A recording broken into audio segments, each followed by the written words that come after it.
Hello friends, আশা করি সবাই ভালো আছে।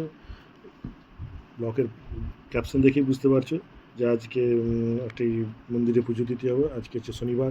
সকালবেলায় উঠে ঘুম থেকে কাল থেকেই মনে হচ্ছিলো যে একটা মন্দিরে যাবো পুজো দিতে ভাব।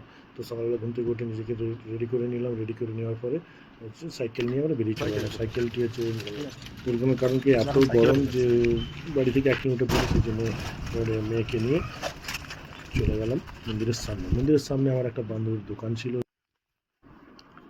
তো যথারীতি পাশের দোকান থেকে কাকুর দোকান থেকে আমি দুধ সিঁদুর কিনে ফেললাম। এখানে যারা যারা পুজো দিতে আসতে চাও তারা এখানে জিনিসপত্র পাবে, কোনো অসুবিধা নেই। আর যদি বাড়ি থেকে নিয়ে আসো কোনো সমস্যা নেই। এটা হচ্ছে মন্দিরে ঢোকার হচ্ছে প্রবেশ, যেটা হচ্ছে বেদি করে বানানো হয়েছে।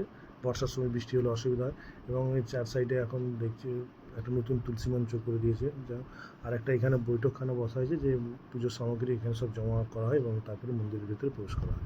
যেহেতু আজকে শনিবার কম বেশি করে ভিড় আছে, যখন কালী পুজোর সময় হয় তখন খুব ভিড় হয়, খুবই ভক্তের তখন ঢল পড়ে আর কি। চারদিক থেকে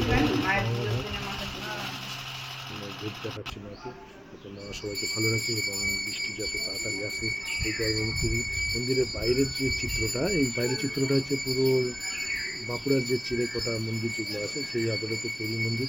আর এখানে মার যে অধিষ্ঠান আছে সেটা দক্ষিণেশ্বর কালী মায়ের হচ্ছে রূপান্তরে মা এখানে অধিষ্ঠান আছে।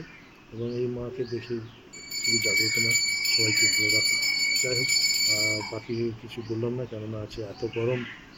পরের ভিডিওটা দেখতে থাকুন। এখানে পুজো চলছে, পুজোটা আমি মিউট করছি না, কেননা আছে পুজোটা সবাই শুনুক যাতে ভালো লাগে।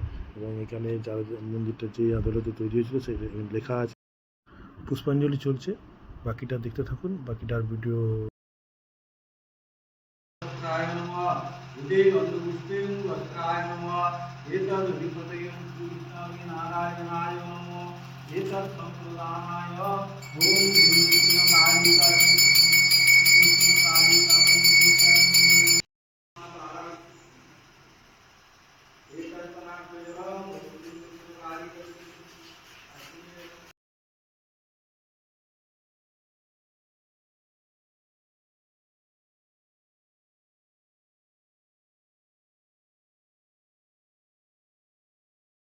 চলো আমরা বেরিয়ে যাচ্ছি এখন মন্দির থেকে। এরপর আমরা বাড়ির উদ্দেশ্যে রওনা হলাম। পাশে থাকার জন্য অসংখ্য ধন্যবাদ।